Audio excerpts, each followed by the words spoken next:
Thank you. My name is Mwende Gatabaki. I'm the wife of Dr. Ndei, David Ndei Mwangi. And I'm very concerned about what happened yesterday. We came on Friday to Mombasa to Kwale for my nephew's wedding, and which was on Saturday. Then on Sunday in the evening, my husband and my daughter, who's 11 years old, were on their way to the dining room to have their dinner. This was around 8:30. And on the way to I told them because I was not ready, they could be going, I'll join them later. And on the way to the dining area, they saw two cars parked outside the hotel, and they were full. And my husband was a bit concerned. Who are these people? Who are these people? Because they were really looking at them. Then two of them came out of the car. They came towards them. They greeted them, and they told my husband, "Would like to have a word with you." So my husband said, "And I'm who? Aren't you David Ndei?" He said, "Yes, I am." "Yes, would like to have a word with you."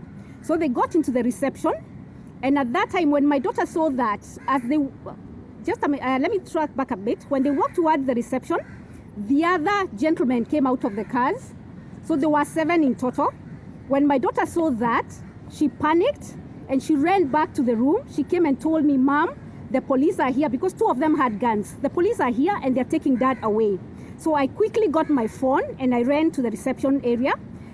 And my husband, because he didn't have a phone, he asked me, "Can I use your phone? I need to make a few calls." Then I asked him, "What's happening?" Then one gentleman who was head of the team even tried to push me away. And I said, "No, I'm his wife. So I need to know what is happening."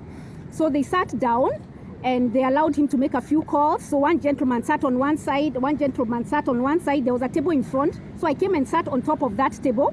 And I said, "He's my husband, so I have a right to talk to him and to know exactly what is happening." So he was trying to make a few calls and they were telling him, "Let's go, let's go." They were not really allowing him to make the calls. So I started talking to them and I told them, "You're 7 men. 2 of you have guns. I'm a woman. Surely, what can I do to 7 men and 2 of you have guns? Can you let him," in the process, he was also trying to make a few calls. So I kind of got a little bit of time for him. Then after that, the one who was in charge said, "Now we have to go." So one grabbed him. And as they walked, he was still talking on the phone. He told me a few people to call. So he got into the vehicle and I asked the man who was in charge, "I need to know who you are. I need to know who's taking my husband away." So he showed me his work ID and I took his ID number, I took his service number. Then from there, they took him into the car and he told me they're taking him to Diani police station. So within no time, we called a taxi and we followed them. They were in 2 cars.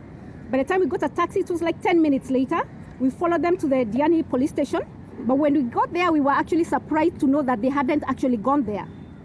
And I think they had no intentions of going there. So that gentleman who told me to go to the police station, he was actually lying to me, like a child. And I'm very concerned about that because we need to be more professional. You don't lie about these things.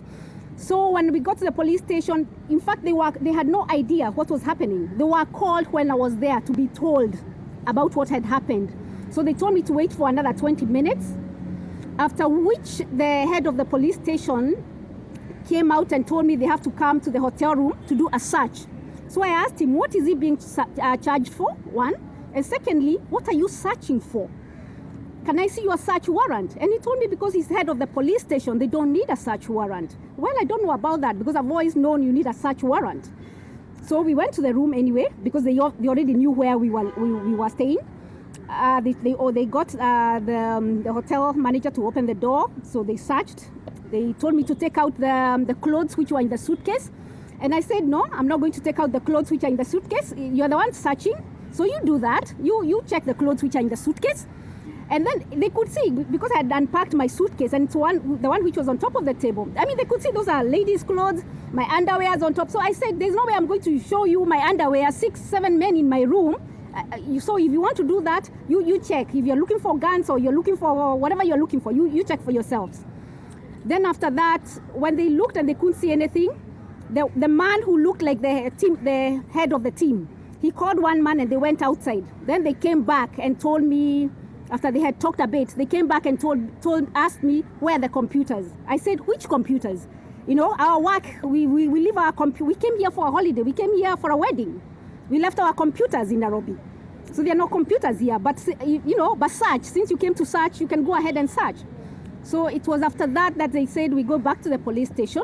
They did a search warrant, a search certificate, and then I read it. They had to repeat it 3 times because they kept on calling me the suspect, or they would refer to my husband as the suspect. I told them I can't sign something which is calling him a suspect if you're not telling me what he's a suspect of. So they had to really, it's a third one which looked more, you know, more correct, and so I signed it. Then after that they said they were closing the office. This was like now 10:30, 11. They said they were closing the office and I should go to the hotel until further notice. I told them I'm not leaving until I know where my husband is. They said, no, we don't know where your husband is because the people who took him, they are not part of the team here. So we don't know. You can't ask us. Ask those people who came and took him. And I told them, you made me come to sign this statement here, so you're the ones who are going to tell me where my husband is. And I insisted, and I said, I'm not leaving this room until you tell me where my husband is. So it became a bit of, you know, we went a bit back and forth. So they had to call some police ladies to come and try and shove me out of the office. And I said, I'm not leaving the police station. So they said they'll put me in a cell. I said, okay, let's go. If the cell is where you put people who are waiting to know where their husbands are, then let's go. So I was detained for some time. Then what happened is Winnie Odinga actually came and started talking to them and asked them what's happening, what it's about.